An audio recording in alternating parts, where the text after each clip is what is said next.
Wish they didn't come. Harry and Meghan exploded by frosty attitude from annoyed Dutch locals. Unlike previous royal visits involving the couple, their presence in the Dutch capital has not led to much excitement among the locals.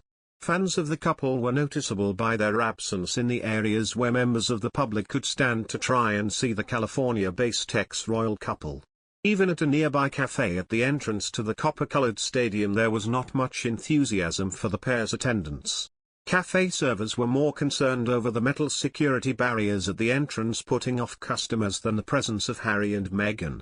One said, "They do not have any meaning for us here. We have our own royal family who we consider more important. They are more interested in the show business life." A police officer on duty said they were not expecting any crowds at the main entrance to the Jeu de Parc. Access to the couple inside the stadium and the surrounding grounds is being tightly controlled as Netflix will be filming the couple for their docuseries on the Invictus Games. Only those media approved by their company Archie will be allowed to photograph the couple when they meet competitors, including members of the Ukrainian team who were given a standing ovation by other competitors at their hotel. It comes as Netflix staff scamper around after Harry and Meghan as couple greet competitors at the Invictus Games. The Netflix crew stood apart from the dozens of photographers covering the arrival of Prince Harry and Meghan at the Invictus Games reception today.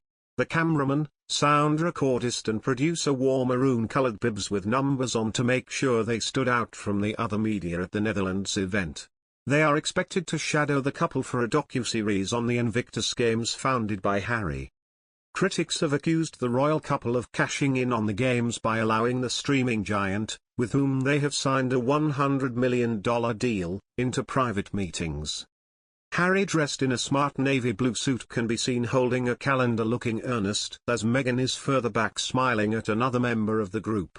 The couple were clapped and cheered after a quick outfit change as they walked to the reception for competitors and their families. Harry tenderly placed his hand on Meghan's back as they stood chatting outside the reception tent. They were joined by the Mayor of The Hague Jan van Zanen and the group stood talking for several minutes.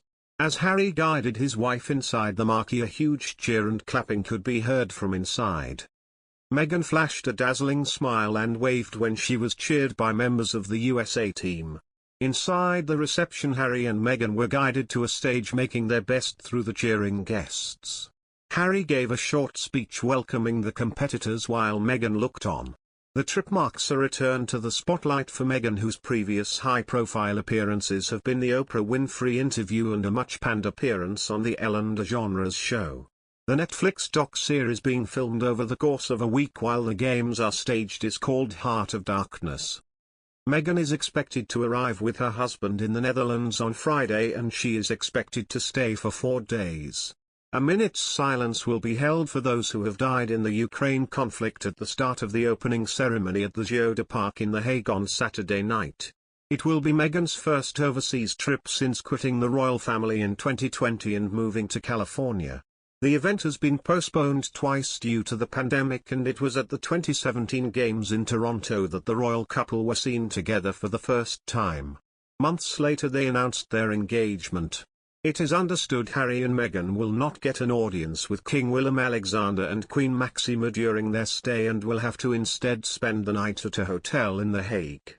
Traditionally, the Dutch royal family hosts stays of foreign royals, but a spokesperson has confirmed no such olive branch will be extended to the Duke and Duchess of Sussex.